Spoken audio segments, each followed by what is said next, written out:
lang sa higaan to, guys.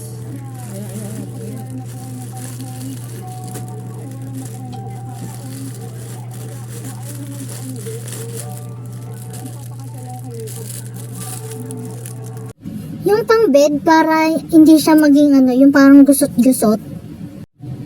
Meron siya yung ano, Haniman ata riw eh, Haniman. Kasi dati bumili ko niyan, yung parang dalawahan lang, natatanggal din agad. Ayan, may adjuster siya oh. Tapos ito yung itsura ng clip niya. Ayan, bali tatlo siya. Yung isa yung pinaka parang may ngipin. Tapos yung isa yung parang magiging lock. Yan, pag binabayan, ayan, lock. Kakabit natin, tingnan natin kung ano itsura niya. Dito tayo sa kwarto. So, as you can see, mababa ang ating ceiling. Sakto lang talaga siya pang higaan. Lalagay natin dito sa bed, room. In order ko na pang ano, kakabit natin siya.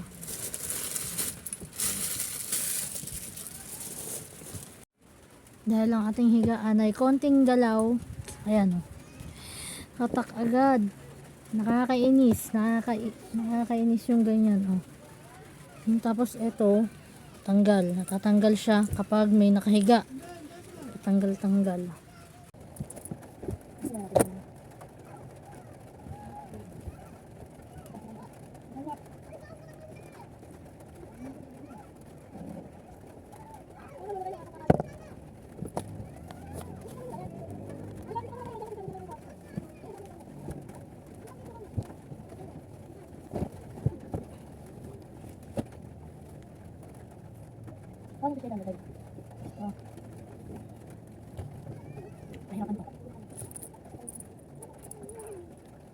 Ay nako, kahirapan tayo. Tapos, dito natin siya ikakabit. Inano ko muna yung isang side para hindi ako mahirapan kasi nga mababa na yung ceiling. Nagkakantug-untug ako. Sakit sa ulo. Ilalak natin siya dyan sa magkabilang side para kumapit talaga. Kumapit, right? Kasi mahirap din talaga kumilos kasi nga mababa yung bubong. Nauuntog-untog ako. Kaya ginawa ko na lang, itutupi ko na lang siya ng half yung pinaka-bed para maabot ko sila parehas. Kasi kung ibabaliktad ko yan, hindi ko alam kung paano. At lalong, baka mamaya may dumi yung pinaka-ilalim. Kumapit pa siya dun sa mismong bedsheet.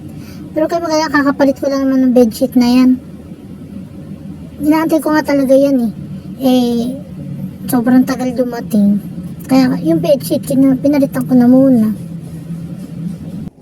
Ano ba tawag sa gantong klase ng kwarto? Bunk bed ba tawag dyan? Hindi ko alam. Basta ano siya dyan, yung pwede kang umupo. Makakaupo ka lang. Kasi nga, tatayo ka dyan. Kita mo mababa yan, no? Pahirapan mo yung sarili mo, nakaeng-eng. Di ba ang ganda ng effect niya? Yung parang, yung bedsheet na no lukot, no gusot. Ganun yung naging itsura niya, no? Sobrang baba na itong bubong namin. Napakainit. May buhok ko. Pawis na pawis. Dugyot. Tapos ayun, hindi. Ngayon okay na yung higaan natin. Para na siyang parang yung bedsheet na natin yung no lukot. Saktong-sakto ngayon itong nabili ko. Sa Orange Up. Ano siya? Yung reusable, huhugasan mo lang tapos may lagkit ulit.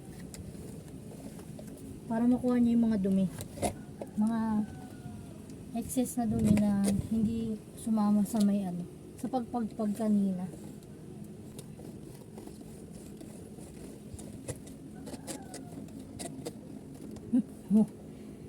Konting pahid pa lang yan. Nakuha na niya lahat yung dumi.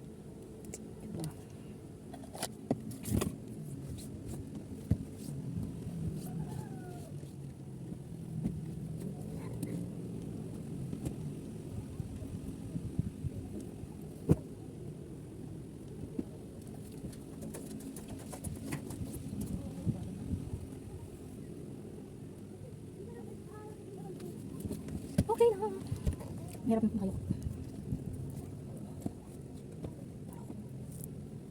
And this is the after. Ang ganda.